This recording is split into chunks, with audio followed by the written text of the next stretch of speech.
Bonjour à tous, bienvenue sur la première vidéo de la chaîne. Afin de définir un peu les bases de celle-ci, j'ai décidé de faire une série de vidéos où je pourrais vous parler à chaque fois d'un jeu que j'aime. Et aujourd'hui, pour commencer, j'ai décidé de vous parler d'un jeu très connu et apprécié de tous pour essayer de plaire à un maximum de personnes. Et sachez que je n'en dirai que du bien, je vanterai ses mérites jusqu'à ma mort. Et sur cette intro qui illustre parfaitement la relation des boîtes de production de jeux et la presse, je vous propose d'attaquer tout de suite. The Witcher 3 Wild Hunt est un jeu vidéo de type action RPG, développé par le studio polonais CD Projekt Red. J'attends impatiemment d'ailleurs la sortie de leur nouveau jeu Cyberpunk 2077 prévu pour le 16 avril 2020. Mais bon, revenons à nos moutons. The Witcher 3 Wild Hunt, sorti le 19 mai 2015 sur PC, PlayStation 4, Xbox One, puis sur Nintendo Switch le 15 octobre 2019.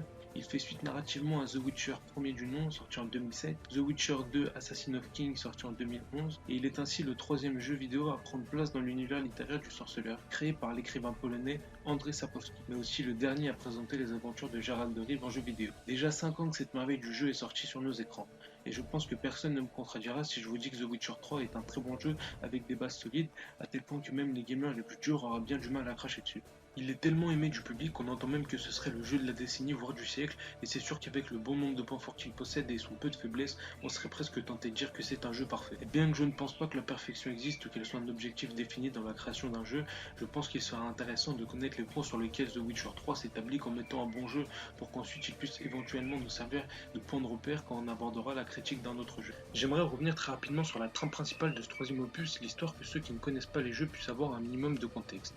Même si je pense que si vous regardez cette vidéo, il y a beaucoup de chances pour que vous soyez déjà à jour, donc ça tardera pas très longtemps sur ça. J'ai donc emprunté le résumé de Wikipédia, car je suis d'une incroyable fainéantise. Ça nous résume ça de manière très brève mais suffit. Le jeu, situé dans un monde médiéval fantastique, type The Elder Scrolls, Game of Thrones, Seigneur des Anneaux, on suit les traces du sorceleur Geralt de Rive, ce beau gosse, un chasseur de monstres dont la fille adoptive Ciri est menacée par la chasse sauvage, bande d'infâmes chiens galeux pouvant voyager entre les mondes. Des références sont faites au contenu des livres écrits par Sapkowski, mais l'intrigue est inédite et propose une conclusion à la trilogie entamée avec le premier jeu sorti 8 ans plus tôt. Contrairement aux deux autres opus de la série, The Witcher 3 prend place dans un monde ouvert en usant d'une narration à la troisième personne et se concentre sur l'utilisation des talents de combat et de détective de Geralt pour mener à bien des contrats, explorer l'environnement ou simplement rester à la taverne pour viser la fine fleur des putes locales qui refuseront presque toujours de coucher sous prétexte que vous êtes bien trop sale.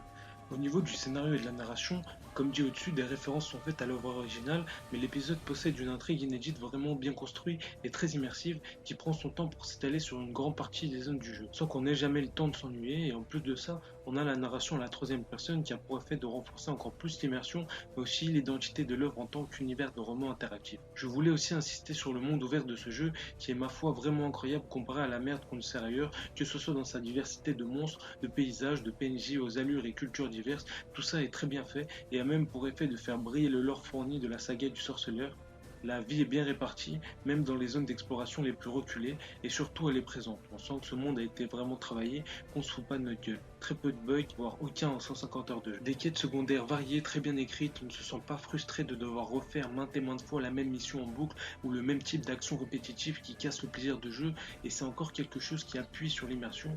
Vous pouvez passer énormément de temps dessus sans jamais vous ennuyer, contrairement à beaucoup des mondes ouverts qu'on peut voir dans les jeux actuels, je le répète, qui ont tendance à avoir soit des problèmes d'instabilité, soit un manque de vie criant au sein de l'univers. Au niveau de la difficulté, elle va dépendre de la zone dans laquelle vous vous trouvez, mais aussi du niveau de votre personnage. Plus vous êtes avancé, plus vos ennemis le sont aussi. Ce qui fait qu'une fois que vous avez bien pris le jeu en main, le niveau des ennemis importera moins, laissant plus de place à l'analyse des compétences et des spécificités de chaque ennemi. Je dirais que lorsque vous créez votre partie, si vous n'aviez jamais joué, il vous faudra peut-être 2 ou 3 heures pour monter un peu en level et en maîtrise de l'esquive et du compte qui sont très plaisants une fois qu'on a pris la main. Au niveau de la rejouabilité, il y a de quoi faire.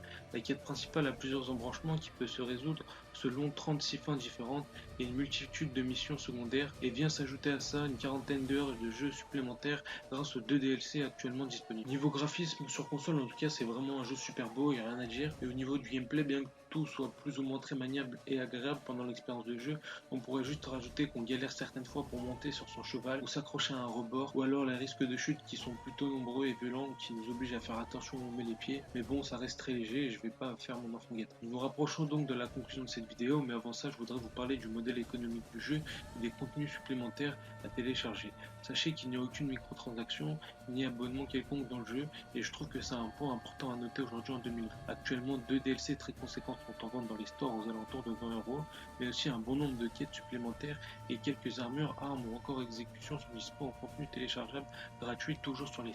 En conclusion, The Witcher 3 Wild Hunt est un très bon jeu, oui, mais pourquoi? Eh bien tout simplement parce que ce jeu n'a pas été créé pour aspirer le temps et l'argent des joueurs inutilement. On vous promet un jeu de rôle dans un monde ouvert d'univers fantastique au graphisme époustouflant et c'est ce que CD Projekt nous a donné. Que ce soit dans son gameplay fluide ou son scénario bien écrit, ses phases d'enquête et ses dialogues à choix multiples, The Witcher 3 a tout pour vous faire passer un bon moment. Pour ma part, en tant que joueur, ce jeu m'a procuré un immense plaisir car avant d'y jouer je ne connaissais pas les livres et donc rien de l'univers de The Witcher. Mais j'étais vraiment attiré par l'expérience de qualité que ce jeu me proposait et je n'ai pas été déçu. Le concept est très simple mais a été réalisé avec tellement de rigueur et de précision qu'il en devient exceptionnel. Et on en vient à se demander pourquoi les jeux comme ça sont tellement rares à l'heure actuelle, vu les budgets disponibles pour certaines grosses productions. Pour vous donner une idée, The Witcher 3 a coûté à peu près 72 millions d'euros de développement, alors qu'un autre jeu de la même époque, Assassin's Creed Unity, a quant à lui coûté 145 millions d'euros, a été salement critiqué de toutes parts pour ses bugs, son IA déficiente et sa caméra qui fera mal à la tête. Alors oui, Ubisoft a fait un travail incroyable pour reproduire un Paris de l'époque vraiment joli.